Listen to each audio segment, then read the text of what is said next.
இப்போ சூரசம்ஹாரம் படத்தில் கமல்ஹாசன் நடித்தார் என்னுடைய தயாரிப்புலையும் இயக்கத்துலேயும். அதுக்கு வரும்போது கமல்ஹாசன் கூட வர்ற ஒருத்தருக்கு கூட பேட்டா வாங்கலை கமல்.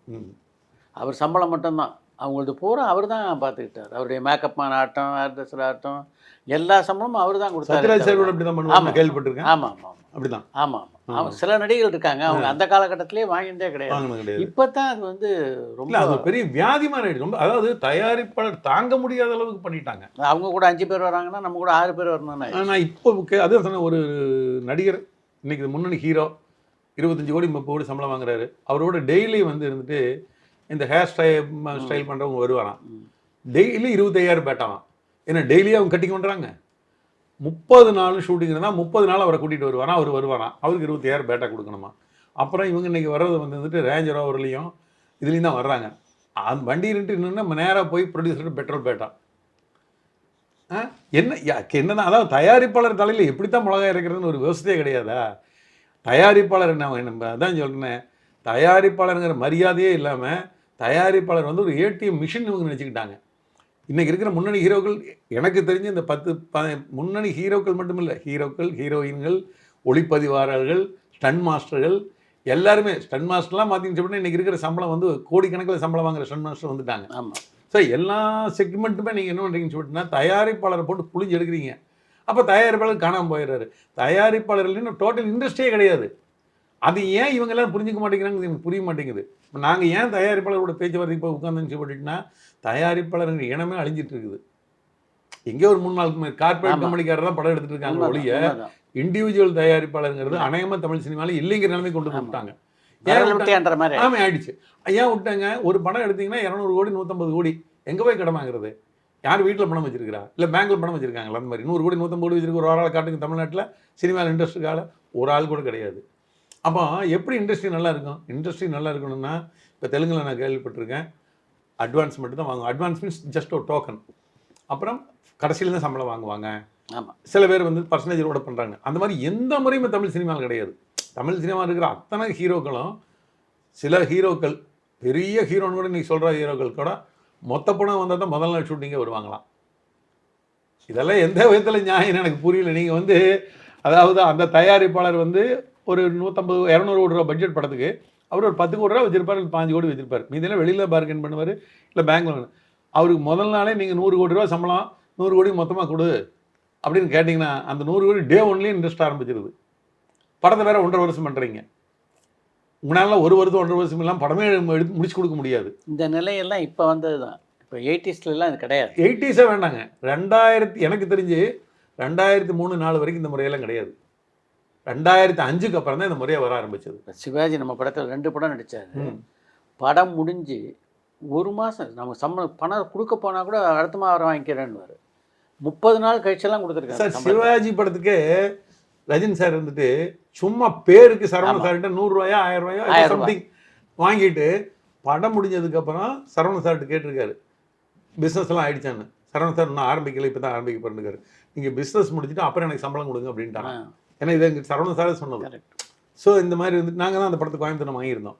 ஸோ படம் ஃபுல் படம் முடிஞ்சதுக்கப்புறம் அவ்வளோ பெரிய ப்ராடக்ட் ஃபுல் படம் முடிஞ்சதுக்கப்புறம் வியாபாரம் பண்ணதுக்கப்புறம் ரஜினி சார் அன்றைக்கி என்ன மார்க்கெட் சம்பளமோ அந்த சம்பளத்தை கொடுத்துருக்காங்க.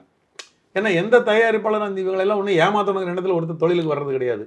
நீங்கள் தான் தயாரிப்பாளர் மேலே ஒரு தப்பான அபிப்பிராயம் வச்சுக்கிட்டு உட்காந்துக்கிட்டு இருக்கிறீங்க. நம்மளை இது பண்ணி போடுவாங்க, பணம் கொடுக்க மாட்டேன். எங்கேயா 1-2 நடக்கு தான் சார் செய்யும். இப்போ எல்லா ஆர்டிஸ்ட்டும் கரெக்டாக பர்ஃபெக்ட் டைமுக்கு வந்து ஷூட்டிங் வரீங்களா? அது மாதிரி தான் இதுவும். அது மாதிரி தான் இதுவும். இப்போ முன்னே வந்து பார்த்தீங்கன்னா தயாரிப்பாளர்களுக்கும் நடிகர்களுக்கும் ஒரு ப்ரொஃபஷனல் அப்ரோச் இருந்தது. தொடர்ந்து பல படங்கள் நடிச்சுட்டு இருந்தாங்க. இப்போ ஒரு படத்தில் அவங்க நடிக்கும்போது அவங்கள இவங்க தேவையில்லாமல் புகழுறது, அவங்களுக்கு ஒரு வெற்றி பார்ட்டி சக்ஸஸ் பார்ட்டி கொடுக்குறது, அதுக்கப்புறம் வந்து எல்லா விஷயத்துலையும் இது மாதிரி இல்லைன்னு சொல்லிட்டு கடைசியில் திருப்பி பார்த்தீங்கன்னா அவங்களோட ஒரு முரண் வருது உங்களுக்கு. அதுதான் முதல்ல இந்த சக்ஸஸ் பார்ட்டி முறையே எங்கே வருது? சக்ஸஸ்னால் என்ன? இப்போ நீங்கள்லாம் வந்துட்டு படம் எடுத்தீங்க, எத்தனையோ ப்ரொடியூசர் படம் எடுத்துருக்கீங்க. நீங்கள் எனக்கு தெரிஞ்சு அதாவது 1990 2000 நான் தான் 80 இருக்கிறேனே. கரெக்ட். பார்த்துருக்கேன். எங்கே சக்ஸஸ்ஸு? டிஸ்ட்ரிபியூட்டர்களை வர சொல்லணும், தியேட்டர் ஓனர் வர சொல்லணும், அவங்க கூட நீங்கள் சக்ஸஸ் பார்ட்டி கொண்டாடணும். அது எப்போ? அட்லீஸ்ட் ஒரு மினிமம் ஒரு 50 நாள் கழித்து தான் கொண்டாடுவாங்க. இப்போ நான் நினைக்கிறேன் நீங்கள் 50 நாள் கழிச்சு கூட கொண்டாடுவாங்க, 4 வாரத்தில் கொண்டாடுங்க. நீங்கள் அந்த டிஸ்ட்ரிபியூட்டர் வர சொல்லுங்கள், இந்த படம் உங்களுக்கு லாபம் கொடுத்துருக்கா. தியேட்டர் ஓனர் வர சொல்லுங்கள், இந்த படத்தில் உங்களுக்கு ஏதாவது பிரயோஜனம் இருக்கா. அந்த மாதிரி இருந்து நீங்கள் சக்ஸஸ் பார்ட்டி ஒன்றா பரவாயில்ல. படமே ஓடுறது இல்லை. 4வது நாள் தான் 4வது நாள் வைக்கிறீங்க, 4வது நாள் கார் பரிசு, ஹெலிகாப்டர் பரிசு இதெல்லாம் கொடுத்துட்டு இருக்கிறீங்க. எங்களுக்கு கண்ணுக்கு தெரிஞ்சு எங்களுக்கு தெரியும். அது எனக்கு மட்டும் இல்லை, இண்டஸ்ட்ரிக்கு எல்லாத்துக்குமே தெரியும் இந்த படம் வசூல் சரியில்லை அப்படிங்கிறது தெரியும். நாங்கள் சிரிச்சிக்க வேண்டியதாக இருக்குது, இதை வெளியில் வேற சொல்ல முடியல. இவங்க ஒன்றாக அக்கிரமத்தை பார்த்தா அந்த கார் பரிசு என்ன கார் இருக்குது, இதே சம்பளம் கொடுத்துட்டே இல்லை, அப்புறம் என்ன கார் பரிசு, அது என்ன காரணம்னு சொல்லிட்டீங்கன்னா அந்த ஹீரோ அடுத்த அந்த ஹீரோவை வந்து நீங்கள் குளிர் வைக்கணும். இவங்களுக்கு இன்னைக்கு இருக்கிற தமிழ் திரைப்பட தயாரிப்பாளர்களுக்கு ஒரே எண்ணம் ஹீரோ மனசு குளிரணும். ஐயா ஜனங்க மனசு குளிரணும், அப்பதான் சினிமா ஓடும். ஹீரோ மனசு குளிஞ்சு போகுது, ஒரு 10 பைசா பிரயோஜனம் கிடையாது. ஹீரோ மனசு குளிஞ்சு ஜனங்க மனசு சந்தோஷமா இருக்கணும். நீங்க அந்த பணத்தையெல்லாம் வந்துட்டு படத்தினுடைய வேலைகளுக்கு செலவு பண்ணுங்க, மக்களுக்கு கொடுங்க. நீங்க ஒண்ணு பண்ணுங்க, அந்த கார் வாங்கி கொடுக்குற பணத்துல அந்த படத்துக்கு ரசிகர்களுக்கு பரிசு கொடுங்க, அந்த மாதிரி கொடுங்க. கொடுத்தீங்கன்னா அது ஒரு பெரிய வரவேற்பு இருக்கு மக்கள் மத்தியில். அதெல்லாம் விட்டு நீங்கள் ஹீரோவுக்கு கொண்டு போய் நான் டைரக்டர் கார் கொடுக்குறேன், நீங்கள் என்ன உனக்கு மேல் டேபிளில் கொண்டு உன்னால் அந்த அக்கௌண்ட் கொடுக்க முடியுமா?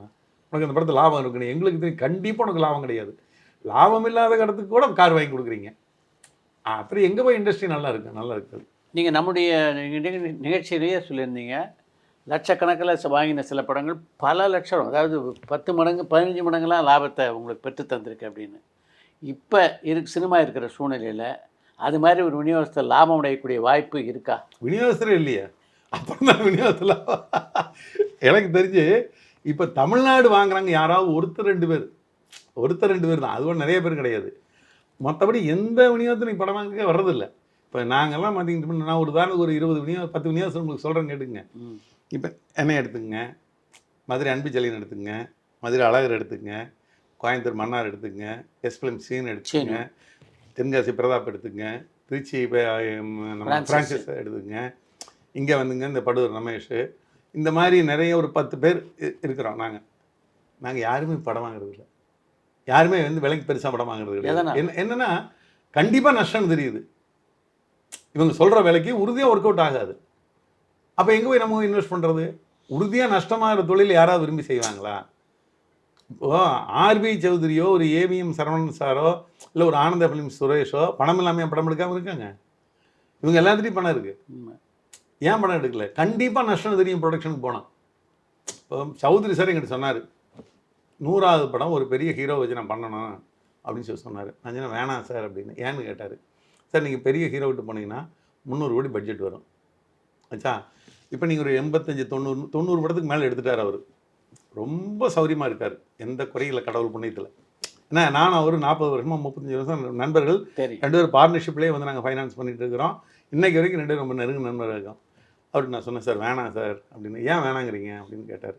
சார் நம்ம வந்து இன்றைக்கி பேங்கில் பணம் வச்சுருக்கோம், எந்த கடனும் கிடையாது, வயசு 75 ஆகிப்போச்சு, இனி கொஞ்ச நாள் தான் இருக்க போகிறோம், நம்ம நிம்மதியாக இருக்கலாம்னு நினைக்கிறேன் சார். நம்ம நீங்கள் எடுத்தீங்கன்னா இப்போ ஒரு 300 கோடி பட்ஜெட் சார், நீங்கள் என்ன பண்ணீங்க, ஒரு 25 கோடி உங்கள்கிட்ட கையில் இருக்கும், 20-25 கோடி ரூபா பேங்கில் வச்சுருப்பீங்க, மீதி 175 கோடி நீங்கள் வெளியில் கடன் வாங்கணும், பேங்க்லேயோ இல்லை ப்ரைவேட் ஃபைனான்ஸோ நீங்கள் படம் வாங்கணும். சரி, அந்த ஹீரோ கொடுக்குற டார்ச்சர்லாம் உங்களால் தாங்க முடியாது சார். ஏன்னா சொன்ன தேதியில் கண்டிப்பாக படம் முடிக்க மாட்டாங்க.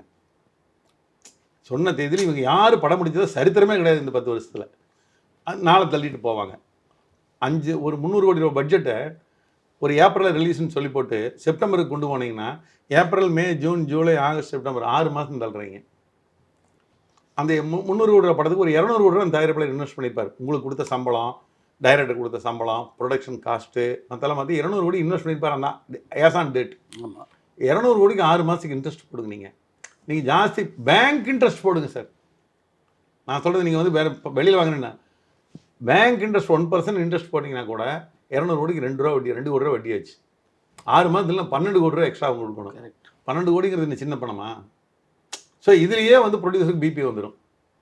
இப்படியெல்லாம் பண்ணுவாங்க சார். நமக்கு இது வேண்டாம். நீங்கள் 100வது படம் என்ன பண்ணுங்கன்னா, ஒரு 10 இப்போ நம்ம பையன் ஜீவா இருக்கான், கூட ஜீவா கூட வச்சுட்டு இன்னொரு 4-5 ஹீரோஸ் எல்லாத்தையும் நம்ம மிங்கிள் பண்ணி ஒரு நல்ல டைரக்டர் எடுத்து ஒரு ஹிலேரியஸ் காமெடி படமாக எடுத்துடலாம் சார். மீறி வந்துச்சு போட்டுட்டு ஒரு 30 கோடி பட்ஜெட் வரும். நம்ம கை கிடக்க நம்ம சொந்த பணத்திலே படம் பண்ணிக்கலாம், ஜாலியாக இருக்கலாம் சார் அப்படின்னு சிரிச்சார். வித்தியாசமான குணத்தில் சிந்திக்கிறீங்க அப்படின்னாரு. இல்லை சார் எனக்கு அதுதான் ஐடியா, நமக்கு இனிமேல் டென்ஷன் வேணாம் சார் அப்படின்னு. அப்படியா சரி யோசிப்புன்னா அப்புறம் அப்படி அது ட்ராப் பண்ணிட்டார் அவர். அதையும் அந்த 100ஆவது படம் பெரிய ஆர்டிஸ்ட் வச்சு பண்ணணும் அப்படிங்கிறது வேண்டவே வேண்டாம், நம்மளுக்கு நம்ம இருக்கிற படத்தையும் பண்ணிக்கொண்டு இப்போ 100ஆவது படத்தை நோக்கி போயிட்டு இருக்காரு. அந்த மாதிரி ஏதோ ஒரு படம் பண்ணுவார் அவர் கண்டிப்பாக. ஸோ அந்த மாதிரி தான் சரவணன் சார் படத்தில் வந்து குகன் நல்லா ஆக்டிவாக தான் பண்ணார். சிவாஜி பண்ணார், திருப்பதி பண்ணார். ஒரு 3-4 படம் குகன் வந்ததுக்கப்புறம் நல்ல பெரிய படமே பண்ணார். ஆமாம், குகன் வந்து உண்மையிலேயே சினிமாவில் ரொம்ப நாலேஜபிள் பர்சன், நல்லா தான் பண்ணுறாரு. அவரே வந்துட்டு சரவணன் சார் அவருக்கு வந்து டிஸ்கஸ் பண்ணி நமக்கு கொஞ்சம் ப்ரொடக்ஷன் வேண்டாம், தாக்கு பிடிக்காது அப்படின்னு ஒதுங்கி நிற்கிறாங்க. பாலசுப்ரமணியம் சார் வந்து விஜய் படம் பண்ணார், வேட்டைக்காரன். அந்த படத்தை அவர் என்ன பண்ணார், அதுக்கப்புறம் வேற ஒன்றும் படமே பண்ணல அவர். இப்படி இருக்கிற பெரிய பெரிய கன்சர்ன்ஸ் எல்லாமே விஜயவாணி படம் வந்து பண்ணாங்க, 2 படம் பண்ணாங்க. நொந்து நூலாகி அவங்க சினிமா வேணான்னு போயிட்டாங்க அவங்க. அதுலேயும் கடைசி படத்தில் சங்கத்தமிழில் அவங்க பட்ட பாடு இருக்க சாதாரண பாடு கிடையாது.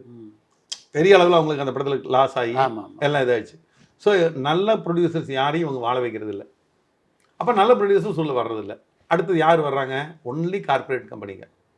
கார்பரேட் கம்பெனியில் என்ன பண்ணுறாங்கன்னா, சில கம்பெனியில் கம்முன்னு போய் வேலை செய்கிறாங்க. இவங்க டிக்டேட் பண்ணக்கூடிய கார்பரேட் கம்பெனிங்க 1-2 இருக்குது. அவங்ககிட்ட போய் கம்பெனி வேலை செய்கிறாங்க. இன்னும் 2-3 கார்பரேட் கம்பெனி எதை பற்றியும் கவலைப்படாமல் பணம் தள்ளி வீசுகிறாங்க. அவங்க தான் இன்றைக்கி இவங்க செட் ஆகுறாங்க. ஸோ நல்ல ப்ரொடியூசர்ஸை இவங்க என்கரேஜ் பண்ணுறது கிடையாது. நல்ல ப்ரொடியூசர் படம் எடுக்க வந்தாங்கன்னா உறுதியாக நஷ்டம். அதே தான் விநியோகஸ்தர் நிலைமையும். நல்ல விநியோகஸ்தர்கள் இப்போ நான் 40 வருஷம் ஆச்சு, 650 படத்துக்கு மேலே நான் விநியோகம் பண்ணியிருக்கேன். இந்தியாவிலேயே வந்து ஒரு தனிப்பட்ட ஒரு டிஸ்ட்ரிபியூட்டர் இவ்வளோ பெரிய படம் ரிலீஸ் பண்ணியிருக்காருன்னா அநேகமாக எங்கள் கம்பெனியாக தான் இருக்கும். நான் தான் அதில் ப்ரொப்ரேட்டர், சிங்கிள் மேன் டிசிஷன் தான் நான் பண்ணியிருக்கேன். இந்த 650-660 படத்தில் ஒரு 400 படம் அவுட்ரேட் படங்கள். நான் சும்மா வாங்கிட்டு போகல இந்த படம். கரெக்ட். ஆமாம், 400 படம் அவுட்ரேட் படம். ஒரு 200 வந்து இந்த ஒரு 10 வருஷமாக நான் டிஸ்ட்ரிபியூஷன் மட்டும் தான் பண்ணுறோம், அவுட்ரேட் வாங்குறது இல்லை, பண்ணியிருக்கேன். இந்த படம் எல்லாமே இப்போ சொல்கிற மாதிரி எங்கேயாவது ஒரே ஒரு ப்ரொடியூசர் திருப்பூர் சுமணியே சொன்னபடி பணம் கொடுக்கல, அப்படி சொன்னபடி நடந்துக்கல அப்படின்னு யாராவது ஒருத்தர் இண்டஸ்ட்ரியில் சொல்லுங்கள். கிடையாது. அவ்வளோ நேர்மையாக பண்ண நம்மளுக்கே இப்போ எப்படி இருக்குன்னு சொல்லிட்டுனா நமக்கு இது வேண்டாம் இனிமேல். ஏன்னா தயாரிப்பாளர்கள் வந்து அவங்க சொல்லக்கூடிய விலைகள் அப்நார்மல் விலையாக இருக்குது. அதுக்கு என்ன காரணம்னா அவங்க அப்நார்மல் செலவு பண்ணுறாங்க. நம்ம அவங்க குறைய சொல்ல முடியாது. உண்மைதான். அவங்கள பற்றி தப்பு, பட்ஜெட் அதிகமாக சொல்கிறாங்க, கேட்பாங்க. எங்களுக்கு அந்த விலைக்கு வாங்கினா நிச்சயமாக வந்து ஒர்க் அவுட் ஆகாது. அதாவது ஒரு 200 படம் ரிலீஸ் ஆச்சுன்னு சொல்லிட்டுனா அதில் ஒரு 50 படமாவது எல்லா ஆர்டிஸ்ட் நடிக்கிற படம் இருக்குது. ஆர்டிஸ்ட் படங்கள் மற்ற ஒரு கொஞ்சம் டைரக்டர் இதாக இருக்கும். இந்த 50 படத்தில் 10 படம் தான் சக்ஸஸ் ஆகுது, இல்லாட்டி 5 படம் தான் சக்ஸஸ் ஆகுது. அப்போ எங்கே போய் ரிஸ்க் எடுக்கிறது நம்ம? அப்புறம் அந்த படங்கள் ப்ரொடியூசரும் காணாமல் போயிடுறாங்க. இப்போ நீங்கள் இந்த ஒரு 10 கம்பெனி நம்ம சொல்லிகிட்டே இருக்கு முதல்ல இருந்தே. அதாவது ஒரு லட்சுமி மேக்கர் ஆகட்டும், இல்லை இப்போ உங்கள் கம்பெனி ஆகட்டும், ஒரு காஜாவாகட்டும், ஒரு இவங்க கங்கா கோயில் ப்ரொடக்ஷன்ஸ் வந்தாங்கிறது, ஒரு அன்பாலியா பிரபாகரன், ஒரு நம்ம சத்யராஜ் சார் மேனேஜர் ராமநாதன், ஆமாம் ஏஎம் ரத்னம், இவங்க எல்லாருமே நீங்கள் பார்த்தீங்கன்னா கேபி மில்ஸ் பாலு, இவங்க எல்லாம் பார்த்தீங்கன்னு சொல்லிட்டுனா 15 படம் 20 படம் எடுத்த ப்ரொடியூசர்ஸ் தான். ஆமாம், ஒரு படம் 2 படம். இன்னும் சொல்ல போனால் எல்லாமே ஆர்டிஸ்ட் வச்சு எடுத்த ப்ரொடியூசர் நான் சொன்னவங்க எல்லாருமே எடுத்தாங்க. அவங்க எல்லாரையும் என்ன பண்ணாங்கன்னு சொல்லிட்டுனா கடைசி கட்டத்தில் எல்லாத்தையும் காலி பண்ணிட்டாங்க இவங்கெல்லாம் சேர்ந்து. அவங்க யார் வந்து தப்பான வழியிலையோ இல்லை அனாவசியமான செலவு பண்ணியோ அவங்க இண்டஸ்ட்ரி விட்டு போகலை. பட்ஜெட்னால தான் அவங்க இண்டஸ்ட்ரி விட்டு போக வேண்டிய சூழ்நிலை உருவாயிடுச்சு. அந்த காலகட்டத்தில் ஒரு 1000-2000க்கு அப்புறம் படங்களுடைய பட்ஜெட் எகிரி அந்த பட்ஜெட்டுக்கு தகுந்த மாதிரி விலை விற்க முடியாமல் அவங்க ஓன் ரிலீஸ் பண்ணி எல்லாம் நஷ்டம் அடைஞ்சு இண்டஸ்ட்ரி விட்டு போனவங்க நான் சொன்ன அத்தனை பேரும். சில பேர் என்ன பண்ணாங்கன்னா நமக்கு இந்த சினிமா வேணாம், அட்லீஸ்ட் இருக்கிறதா வச்சு காப்பாற்றுவோம் அப்படின்னு சொல்லி சில பேர் வெளியில் போனாங்க. சில பேர் கடனாகி வெளியில் போனாங்க. ஆச்சுங்களா? ஆமாம். அப்போ என்ன நீங்கள் என்ன வாழ வச்சுக்கிங்க? இந்த 10 பேர் நான் சொன்னவங்க எல்லாருமே இந்த மாதிரி இன்னொரு 10 பேர் என்னால் சொல்ல முடியும், எனக்கு உடனே மெமரியில் வரல. அவங்க எல்லாத்தையும் நீங்கள் வாழ வச்சுருக்கணுமே இல்லையா? நீங்கள் இவங்க எல்லோரும் தான் உங்களை ஏற்றி விட்ட ஏணி. இன்றைக்கி ஒரு விஜயோ ஒரு அஜித்தோ ஒரு இன்னொரு நடிகரோ நீங்கள் இருக்கீங்கன்னு சொல்லிட்டுனா இப்போ நான் சொன்ன இந்த ப்ரொடியூசர்ஸ் எல்லாம் உங்களை ஏற்றி விட்ட ஏணி தான். அவங்கள திரும்பி யாரும் பார்க்குறது இல்லை. இப்போ வந்து இன்னொரு போக்கு என்ன இருக்குன்னா, பெரும்பாலும் பல முக்கியமான நடிகர்கள் அவங்களே சொந்த படம் எடுக்கிறாங்க, இல்லை அவங்க சொந்தக்காரங்க எடுக்கிறாங்க, இல்லை நண்பர்கள் எடுக்கிறாங்க. அப்படி வந்து அமைஞ்சிருக்கு. இந்த போக்கை எப்படி பார்க்குறீங்க? இல்லை, அது சரியான போக்கு இல்லை. ஏன் நீங்கள் ஆரம்பத்தில் உங்கள் நண்பர்கள் எடுத்துருக்கலாமே படம்? ஆரம்பத்தில் யார் உங்களை வச்சு படம் எடுத்தா? ஆரம்பத்தில் ஒரு தனி ப்ரொடியூசர்ஸ் தான் உங்களை வச்சு படம் எடுத்தாங்க. இன்றைக்கி அவங்களெல்லாம் மறந்துட்டீங்க. அதான் சொன்னேன், ஏற்றி விட்ட ஏனையும் எல்லாருமே மறந்துட்டீங்க. அதுக்கு ஒவ்வொருத்தருக்காக உதாரணம் ஒவ்வொரு நடிகருக்காக சொல்ல முடியும். நீங்கள் வந்து பார்த்தீங்கன்னா இப்போ ஒரு அஜித்தை பார்த்தீங்கன்னா, சக்கரவர்த்தி அஜித்தினுடைய ஆரம்ப காலத்தில் பூர்ணச்சந்திராவுக்கிட்ட ஒரு படத்துக்கு அவர் அட்வான்ஸ் வாங்கியிருந்தார். வாங்கி அந்த படத்தை பண்ண முடியல. பூர்ணச்சந்திரா அந்த அட்வான்ஸ் திருப்பி வாங்கிட்டார். அந்த காலகட்டத்தில் பார்த்தீங்கன்னா அந்த ரெட் எல்லாம் ரிலீஸ் ஆன டைம் அது. அந்த டைமில் பார்த்தீங்கன்னா தொடர்ந்து அஜித் ஒரு படம் பண்ணார். ஆமாம். தொடர்ந்து சம்பளத்தை அதிகப்படுத்திட்டே போனார் அவர். ஆமாம். அதாவது 10 லட்சம் வாங்குற இடத்துல அப்புறம் 50 லட்சம் கொடுக்கறது, 1 கோடி கொடுக்கறது, 2 கோடி கொடுக்கறது, 5 கோடி கொடுக்கறது, இப்படி இவருடைய மார்க்கெட் வேல்யூ அதிகப்படுத்தினார். நல்ல செலவு பண்ணார், விளம்பரம் பண்ணார். கடைசியாக ஒரு நிலைமை என்ன? ஆனால் அவருக்கு என்ன பண்ணாருன்னு சொல்லிட்டுனா ஒரு கட்டத்தில் நாங்களாம் போய் பேச்சுவார்த்தை நடத்தினோம் அஜித் கிட்ட. இந்த மாதிரி வந்து சக்கரவர்த்திக்கு இந்த மாதிரி கொஞ்சம் சிரமமாக போச்சு, ஒரு படம் பண்ணி கொடுத்துருங்கன்னு சொன்னப்போ அவருக்கு நேரடியாக பண்ணல. நான் வந்து பில்லா படம் அப்படி பண்ண படம் தான். ஆமாம். நான் கால் ஷீட் கொடுத்துறேன், அந்த சம்பளத்தை அப்படியே சக்கரவர்த்தி கொடுத்துருங்க அப்படின்னு அவர் சொல்லி பண்ண படம் தான் பில்லா. ஆனந்தபுரம் சுரேஷ் சார் பண்ணார். அது நாங்கள் சம்பளத்தை வாங்கி அவரே கொடுத்துறேன். அஜித் அந்த படத்தில் ஹெல்ப் பண்ணார் அவருக்கு. ஆனால் நீங்கள் அந்த ஹெல்ப் பத்தாது. இன்றைக்கி யார் நீங்கள் வந்து இருந்துக்கிட்டு ஒரு பெரிய அளவில் வந்து இருந்துட்டு அந்த தயாரிப்பாளர்கள் இருக்கீங்களோ, இன்றைக்கி இருக்கிற சிச்சுவேஷனை வச்சு வாங்க, நல்ல தயாரிப்பாளர்கிட்ட நீங்கள் படம் பண்ணுங்கள், நல்ல ஹிட் படம் கொடுங்க. அதாவது சூப்பர் குட் ஃபிலிம்ஸ் விஜய்க்கு கொடுத்த ஹிட் மாதிரி வேறு எந்த யார் கொடுத்துருக்காங்க? முதல் படத்துலேருந்து ஒரு பூவே உனக்காக, அடுத்து ஒரு துல்லாமலம் துல்லும், ஒரு லவ் டுடே, ஒரு ஷாஜகான், அதுக்கெல்லாம் எல்லாமே லைன் தொடர்ந்து ஹிட்டாகவே தான் கொடுத்துட்டு வந்தார். ஆனால் இந்த படங்கள் எல்லாமே ஆர்பி சௌத்ரி கேட்ட கதைகள் தான். ஆர்பி சௌத்ரி கதை கேட்டு முடிச்சுட்டு அதுக்கப்புறம் விஜய்கிட்ட போய் கதை சொல்ல சொன்னார். ஆர்பி சௌத்ரி கதை கேட்டதுக்கப்புறம் நீ போய் விஜய்கிட்ட சொல்லு அப்படின்னா அப்புறம் அவர் கேட்டு ஓகே பண்ணார். எல்லாமே ஃபைனலைஸ் பண்ணது 100க்கு 100 ஆர்பி சௌத்ரி ஃபைனலைஸ் பண்ண படங்கள் அத்தனையும் சூப்பர் ஹிட்டு. ஆனால் ஜில்லா கதை ஹீரோ தான் கேட்டார். அவ்வளோ பெரிய ஹிட் அங்கே வரவே இல்லை அந்த படம். புரியுதுங்களா? இது வந்து நேரடியாகவே நான் உதாரணம் சொல்கிறதுக்கு என்ன, நான் கூட இருந்ததுனால நான் சொல்கிறேன். இந்த மாதிரி நம்ம கூட இருந்தோம், நம்ம இந்த மாதிரி வந்து கதை கேட்டாங்க, இந்த மாதிரி பண்ணாங்க அப்படின்னு சொல்லி. இப்படி ஒரு படம் பார்த்தீங்கன்னு சொல்லிட்டுனா அந்த தயாரிப்பாளர்கள் பூர்ணச்சந்திரராவ் வந்து ஃபஸ்ட்டு ரொம்ப நாள் கேப் கொடுத்து தமிழ் பட தயாரிப்புக்கு வந்தாங்க. வந்து தில் படம் அவங்க கதை கேட்டு தரணி பண்ண படம் அந்த படம். அப்போ தான் விக்ரமுடைய மார்க்கெட் கொஞ்சம் சேதுக்கப்புறம் கொஞ்சம் அப்பில் ஏறுது. அந்த படத்தை அவங்க கதை கேட்டது. அது அவங்க பூர்ணச்சந்திராவும் ராமராவ் சார் கதை கேட்டு ஃபைனலைஸ் பண்ணி ரிலீஸ் ஆன படம் தான் தில்லு. மெகா ஹிட் அந்த படம் ஆச்சு. இப்படி எல்லா படமுமே தயாரிப்பாளர் படம் கதை கேட்டுட்டு படம் எடுக்க வரைக்கும் எல்லாமே சூப்பர் டூப்பர் ஹிட்டு தான். இப்போ பாரதிராஜா வந்து இருந்துக்கிட்டு எந்த ஹீரோ கிட்டையும் போது ஹீரோ மேலே கொண்ட மாதிரி அவர் ஒரு கதையும் செய்யலை. இவர் செல்வராஜ் இவங்கெல்லாம் உட்காந்து கதை எழுதி இப்படி ஒரு பாரதிராஜா மட்டும் நம்ம சொல்ல வேண்டியதில்லை. பாரதிராஜா ஆகட்டும், பாக்யராஜ் ஆகட்டும், டி ராஜேந்திரா ஆகட்டும், அந்த ஒரு பி வாஸ் ஆகட்டும், ஒரு ரவிக்குமார் ஆகட்டும், ஒரு விக்ரமன் ஆகட்டும், இவங்க எல்லாருமே ஹீரோவுக்காக கதை எழுதின டைரக்டர்கள் கிடையாது. இவங்க அத்தனை பேரும் கதையை எழுதிக்கிட்டு ஹீரோ செலக்ட் பண்ண டைரக்டர். இவங்கெல்லாம் தான் இன்றைக்கி இண்டஸ்ட்ரியில் பேசப்படுறாங்க. ஆனால் இந்த 10 ஆண்டு காலகட்டத்தில் நீங்கள் இந்த மாதிரி ஒரு 4 டைரக்டர் சொல்லுங்க பார்க்கலாம். சொல்லவே முடியாது. வர டைரக்டர் 2 ஹிட்டு கொடுக்க வேண்டியது, அப்புறம் அவ்வளோதான். அந்த அவங்ககிட்ட இருந்து ட்ரை ஆயிடுது, வெளியில் போயிடுறாங்க. இப்போ விஜய் சினிமாவில் இல்லைன்னா அந்த வெற்றிடத்தை நிரப்பக்கூடிய நடிகர் அப்படின்னு யாரும் நினைக்கிறீங்க? அதெல்லாம் வந்து அதுக்கு யார் ஒருத்தர் குறிப்பிட்ட என்னால் சொல்ல முடியல. ஆனால் இந்த வெற்றிடம்ங்கிற வார்த்தையை நம்ம வந்து ஏற்றுக்க மாட்டேன் நான். ஆச்சுங்களா? ஒரு எம்ஜிஆர் சிவாஜியை விட ஒரு ஆளுமை தமிழ் சினிமாவில் இருந்துட முடியும். 2022 பார்த்தீங்கன்னா தமிழ் சினிமாவில் பெரிய மறுமலர்ச்சி உண்டு பண்ணிய படம் விக்ரம். அது வரைக்கும் இல்லாத வசூலை அந்த படம் பண்ணிச்சு. இப்போ 500 கோடி ரூபாய் ஏற்கனவே தமிழ் சினிமாவில் தொட்டுட்டதுனால அடுத்து 1000 கோடி ரூபாய் தொடரணும் அப்படின்றது தான் பல பேருடைய குறியாக இருக்குது. அடுத்து அது மாதிரி வாய்ப்பு எந்த படத்துக்கு இருக்குதுன்னு நினைக்கிறீங்க? அந்த ரீச்சை தொடுமா? இல்லை, அது வந்து தொடமாட்டுன்னு சொல்லவே முடியாது. இப்போ நீங்கள் விக்ரம் தான் தமிழ் சினிமாவிலே ஹையஸ்ட் வசூல் நானே மேடையில் பேசினேன். ஆமாம். பெரும்பாலான திரை நட்சத்திரங்கள் அந்த காலத்தில் உங்களுக்கு ஃபோன் பண்ணி எப்படி வசூல்லாம் தெரிஞ்சுக்குவாங்க. இப்போ அது மாதிரி யாராவது பேசி தெரிஞ்சுக்க விருப்பப்படுறாங்க? ஒருத்தர் கிடையாது. யாருமே கூப்பிட்டது கிடையாது. இப்போ வந்து காலம் அது என்ன பெரும்பாலான திரையரங்கு சொல்கிறது நீங்கள் சொல்கிறது 100க்கு 100 நான் ஒத்துக்கிறேன். பரபரப்பான சினிமா செய்திகள், நட்சத்திரங்களின் பேட்டிகள், சினிமா வரலாறு ஆகியவற்றை பார்க்கவும் படிக்கவும் உங்களுக்கான இணையதளம் tourantalkies.co.